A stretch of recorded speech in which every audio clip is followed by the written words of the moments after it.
The next great event which will be discussed is when the Holy Prophet Ibrahim and his son, the Holy Prophet Ismaeel, peace be upon them, fulfilled the command of Allah, the Exalted, by building his house, the Kaaba.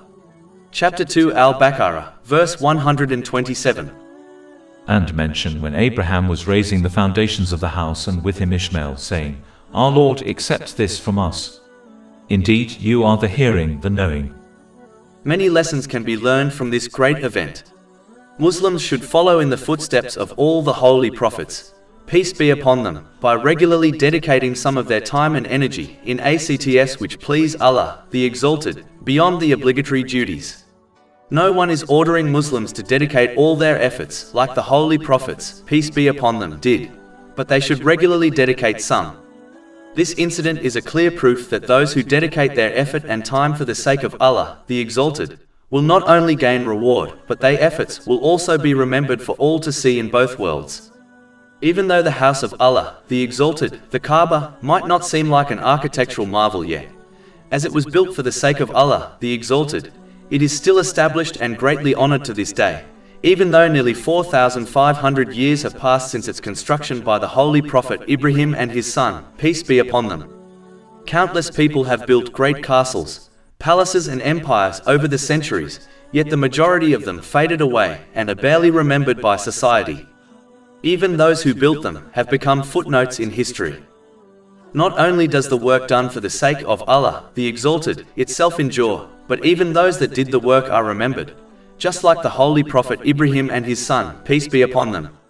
In fact, Allah, the Exalted, honored his efforts so much that one cannot even complete the visitation, known as Umrah, and the holy pilgrimage, known as Hajj, without praying behind the stone the Holy Prophet Ibrahim, peace be upon him, stood on while building the house of Allah, the Exalted. Chapter 2 Al-Baqarah, verse 125. And take, O believers, from the standing place of Abraham a place of prayer.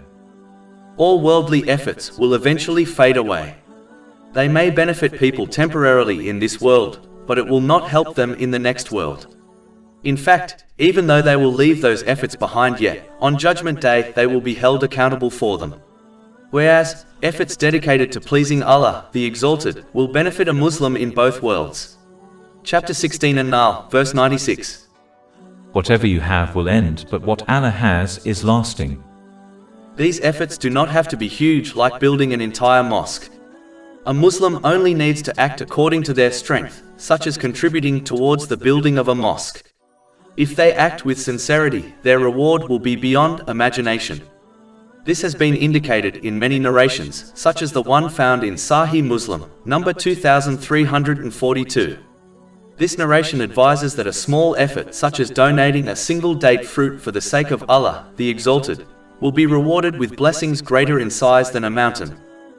This great event also indicates the importance of sincerity. It is clear from the verse quoted at the beginning that the Holy Prophet Ibrahim and his son, peace be upon them, intended only to please Allah, the Exalted, as they immediately supplicated to him to accept their efforts, thereby making it clear that their pious intention was not hidden from Allah, the Exalted. This is a clear lesson for all Muslims, to ensure that their intention is correct whenever they perform good deeds. The one who performs deeds to please someone other than Allah, the Exalted, will be told to gain their reward from them on Judgment Day, which will not be possible. This is warned in a narration found in Jami' at-Tirmidhi, number 3154.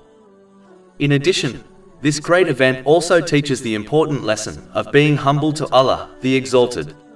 One should never be proud of anything they possess or any righteous deed they perform, as they are only possible through the mercy of Allah, the Exalted.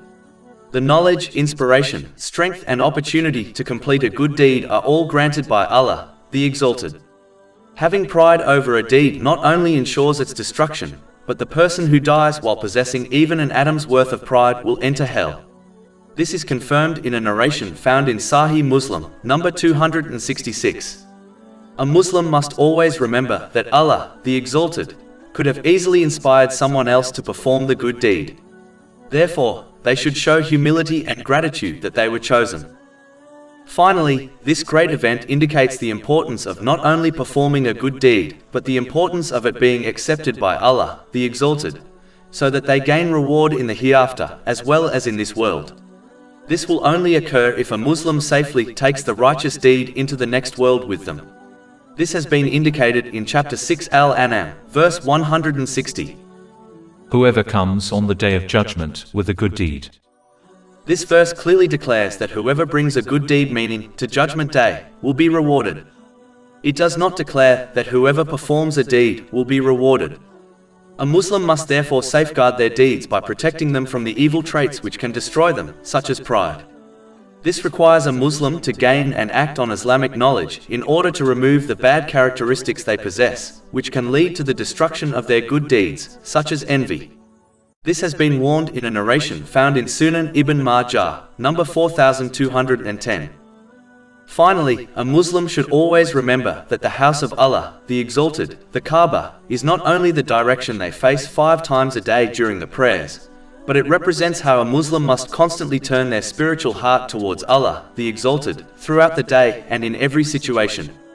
This is only possible when one uses the blessings they have been granted in ways pleasing to Allah, the Exalted, as outlined in the Holy Quran and the traditions of the Holy Prophet Muhammad, peace and blessings be upon him.